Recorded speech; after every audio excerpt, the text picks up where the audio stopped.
देखिए कि यहाँ पे जो बनाए जाते थे, छोटे बनाए जाते थे। साथियों सबको राम राम। साथियों आज आए हैं हम जय देवदास जी के अखाड़े में, जहाँ से जगन्नाथ की यात्रा निकलती है।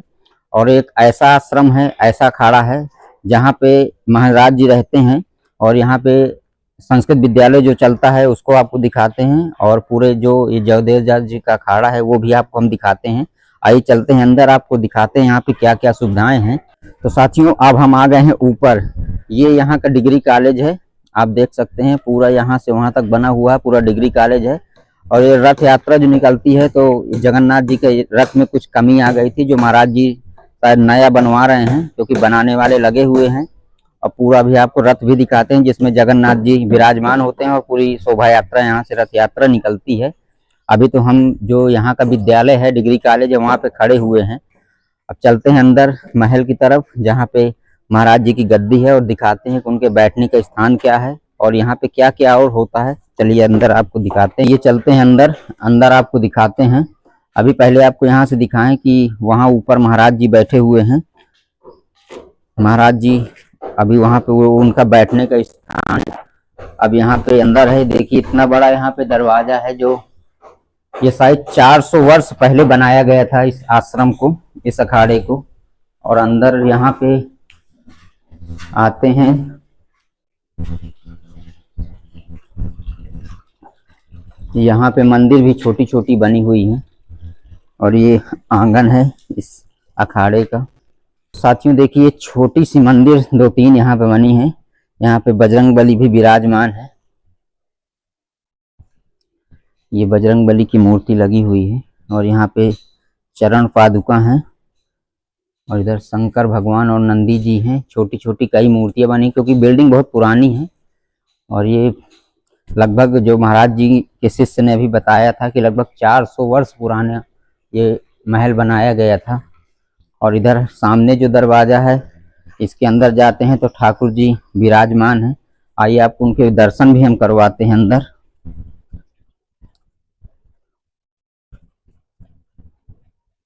तो साथियों देखिए ठाकुर जी का जो प्रांगण है, यहाँ पर अभी हम आए हुए हैं।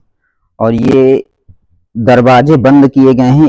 इनके नीचे तहखाना है, जो नीचे रास्ता जाती है नीचे भी, क्योंकि यहाँ बना हुआ है।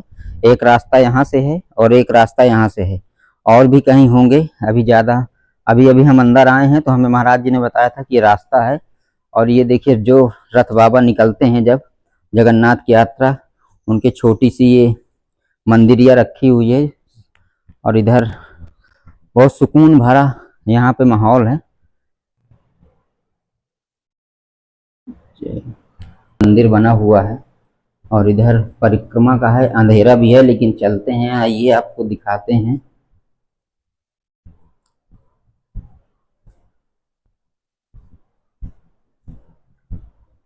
इधर पीछे लाइट नहीं है, तो यहाँ पे थोड़ी अंधेरा रहता है, और इधर तो सब सही है। यहाँ पे बहुत दूर दूर से भक्त आते हैं ठाकुर जी की सेवा के लिए। महाराज जी यहीं पे गद्दी लगा के अपनी बैठते भी हैं। और फिर पूरे इनकी यात्रा निकलती है, जो लगभग 5 दिन की होती है। यहाँ पे लगी हुई जो इस समय 2 लोग वासी हो चुके हैं। तो साथियों एक सबसे विशेष सूचना मैं ये देना चाहता हूँ सबको, कि इस अखाड़े से हजारों लोगों की जीविका चल रही है। बहुत से लोगों को महाराज जी ने जमीन दान में दी है, वो लोग अपने मकान बनाकर रह रहे हैं, अपना जीवन यापन कर रहे हैं। लेकिन इस समय जो इस जगह की जो जमीन है, बहुत सी महाराज जी के पास अभी भी जमीन है, लगभग 600 बीघा जमीन है, जो अतर्रा के पास चौसड़ में पड़ती है। और उनके शहर में भी बहुत सारी जमीनें हैं, जो इस समय भूमाफिया उनको कब्जा करने के लिए 24 घंटा अपनी बुद्धि लगाते रहते हैं कि महाराज जी की जमीन हम अपने कब्जे में कैसे ले लें और उसको बेच के हम धन अर्जित कर लें। लेकिन महाराज जी अभी एकदम एक्टिव हैं, उसको कुछ होने नहीं दे रहे। महाराज जी यहाँ बैठकर जो भी इनकी संपत्तियां हैं अखाड़े की, सब में नज़र बनाए रहते हैं। और यहाँ पे महाराज जी हमेशा एक्टिव रहते हैं। अभी महाराज जी से हम बाहर जब मिले थे, तो उन्होंने सब बताया कि हमारी ज़मीनों पर कब्जा करने के लिए बहुत सारे लोग हमारे पीछे पड़े हुए हैं। कुछ धनाढ़ लोग हैं, कुछ भूमाफिया हैं, सब तरह के लोग पीछे पड़े हुए हैं अभी कुछ। और ये प्रांगण तो आपको कैसा लगा, एक बार चारों तरफ दिखा दीजिए प्रांगण यहाँ का।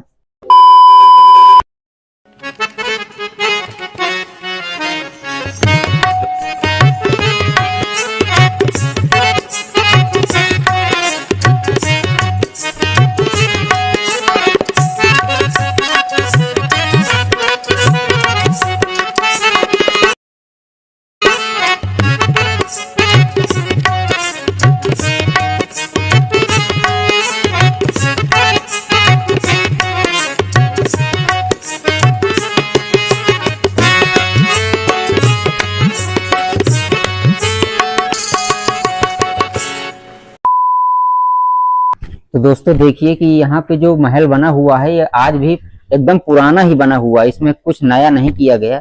यहाँ पे जो खंभों में नक्काशी की गई है, हर खंभे में किसी न किसी भगवान की मूर्ति है। देखिए सब छोटी छोटी मूर्तियां हैं, एकदम कोई खंभा ऐसा नहीं है जिसमें मूर्तियां ना हो। और ये जो बड़ा दरवाजा है, यहाँ पे ये दो जगह बनाई गई थी, शायद उस समय यहाँ पे द्वारपाल बैठा करते थे शायद। एक मंदिर उसके पीछे और है, छोटा सा है। आइए मैं आप यहाँ से दिखाता हूँ घुमा के कि पूरे मंदिर हैं और मंदिर के फिर अंदर इधर पिलर हैं और ये छोटे छोटे यहाँ कमरे हैं। और ये देखिए पूरा पिलर सिस्टम है और यहाँ पे शायद यहाँ रसोई रही होगी। अब अंदर चल के दिखाते हैं, पूरे खंभे ही खंभे हैं और सब नक्काशियों से भरे हुए हैं। यहाँ शायद पहले किचन रहा होगा, इसलिए यहाँ पे कुछ धुआं टाइप लग रहा है, काला काला, क्योंकि महल तो बहुत पुराना है। और ये देखिए छोटी मंदिर भी है। दास जी का अखाड़ा है। जयदेव दास जी एक बहुत ही महान संत हुआ करते थे, फिर उनके शिष्य आए, इसके बाद उनके शिष्य आए। अब जो बाहर अभी आपको हमने रथ भी दिखाया था, तो ये जो छोटे गेट बनाए जाते थे कि इस हिसाब से बनाए जाते सोच के कि अगर हमारे घर कोई आ रहा है तो सम्मान के लिए झुक कर आए, और हम भी अगर उसका अभिवादन करने के लिए निकलें तो हम भी झुक कर निकलें। इसीलिए शायद ये छोटे दरवाजे या इसके जो चौखट बनाए जाते थे छोटे बनाए जाते थे।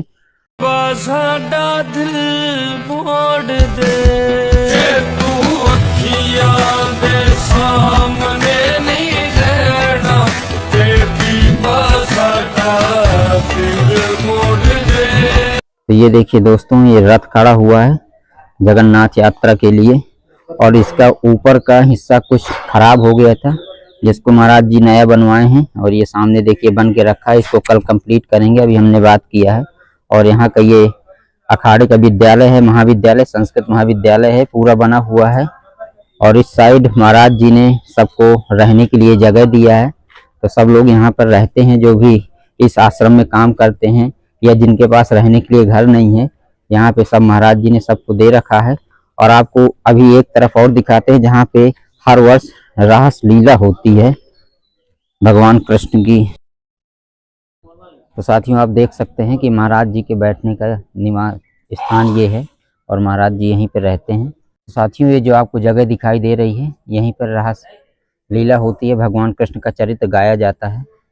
अभी अंदर का ये बंद है, तो वहाँ पे अभी हम अंदर नहीं जा सकते। महल के बारे में आपने क्या जानकारी हमसे सीखी या आपको यहाँ के बारे में कुछ पता करना हो, आप हमसे कमेंट करके ज़रूर पूछ सकते हैं। और हमारा ब्लॉग कैसा लगा उसको ज़रूर बताइएगा। मिलते हैं अगले ब्लॉग में, तब तक के लिए सबको राम राम।